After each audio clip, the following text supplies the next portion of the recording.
Obviously अगर कोई आपकी सीट पे बैठा हो, है ना, तो आप बोल सकते हो इट्स माई सीट, ठीक है, it's very normal thing to do. But obviously यार वो सेलिब्रिटी है, और हम सब बिजनेस क्लास नहीं है, लेकिन नहीं भाई वो सेलिब्रिटी है, तो वो ऐसे कैसे बात कर सकते हो। इसने भाई उस बंदी ने इतना गंदा लुक दिया था, इट वाज समथिंग लाइक, मैं करके दिखाता हूँ, एज इफ जैसे उसकी सीट खराब हो गई हो कि कोई नॉन सेलिब्रिटी इंसान बैठ कैसे गया भाई वहां पे, ठीक है। Hey everyone, welcome back to my channel. आज हम बात करने वाले हैं कियारा एडवाणी के अराउंड चल रही ऑनलाइन डिस्कशन और एक्सपीरियंस के बारे में, जहां लोग उनके ऑफ कैमरा बिहेवियर को लेकर अपने व्यूज़ शेयर कर रहे हैं। स्क्रीन पर जो आप पेज देख रहे हैं उस पर्सन का नाम है कार्तिकी। कार्तिकी ने रिसेंटली एक रील शेयर किया जिसमें उन्होंने अपना पर्सनल एक्सपीरियंस बताया। अकॉर्डिंग टू हिम, उनकी फैमिली बिजनेस क्लास में फ़्लाइट से ट्रैवल कर रही थी। उसी फ्लाइट में कियारा एडवाणी और कार्तिक आर्यन भी मौजूद थे। कार्तिकी का कहना है कि उनकी मॉम को थोड़ा कन्फ्यूजन हो गया था, तो वो अपनी सीट से एक रो आगे वाली सीट पर बैठ गई, और एक नॉर्मल ह्यूमन मिस्टेक है जो यूजुअली बात करके सॉल्व की जा सकती थी। उनके अकॉर्डिंग जब कियारा एडवाणी ने देखा कि कोई और उनकी सीट पर बैठा है तो उनका रिएक्शन काफ़ी अनफॉर्चुनेट लगा। ने भाई उस बंदी ने इतना गंदा लुक दिया था, इट वाज समथिंग लाइक, मैं करके दिखाता हूँ,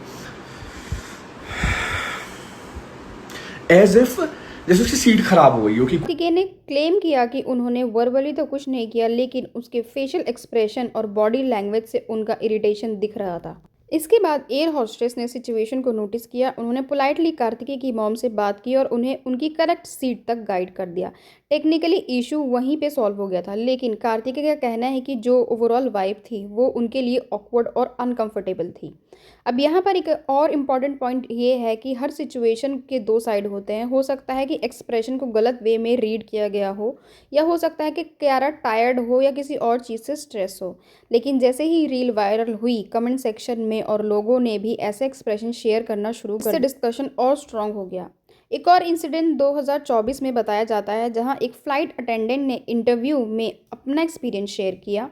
उनका कहना था कि उन्होंने काफ़ी बॉलीवुड सेलिब्रिटी के साथ इंटरेक्ट किया है और मोस्टली उनका एक्सपीरियंस नॉर्मल और रिस्पेक्टफुल रहा, लेकिन कियारा एडवाणी के साथ उनका एक्सपीरियंस उनके लिए थोड़ा डिफरेंट था। फ़्लाइट अटेंडेंट के अकॉर्डिंग उनका कहना था कि कियारा का टोन एंड अप्रोच थोड़ा कोल्ड और डिस्टेंस लगा। उन्होंने बताया कि जब स्टाफ ने उनसे बेसिक चीज़ों के बारे में पूछा, जैसे स्नैक या आमंड, तो डायरेक्टली रिस्पॉन्ड ना देने की बजाय उन्होंने अपने मैनेजर के थ्रू बात करने को कहा। अब कुछ लोग बोल रहे हैं कि ये इसमें कोई बड़ी बात नहीं है, सेलिब्रिटी अक्सर ऐसा टीम के थ्रू कम्युनिकेट करते हैं, लेकिन फ़्लाइट अटेंडेंट का कहना है कि उनके लिए टोन और बॉडी लैंग्वेज थोड़ी अनकंफर्टेबल थी। यहाँ पर फिर से वही पॉइंट आता है, परसेप्शन। एक इंसान के लिए नॉर्मल हो सकता है, दूसरे के लिए डिसरिस्पेक्टफुल हो सकता है। इंटरनेट पर जब ऐसे मल्टीपल स्टोरी आने लगती हैं तो लोग नेचुरली पैटर्न ढूंढने लगते हैं।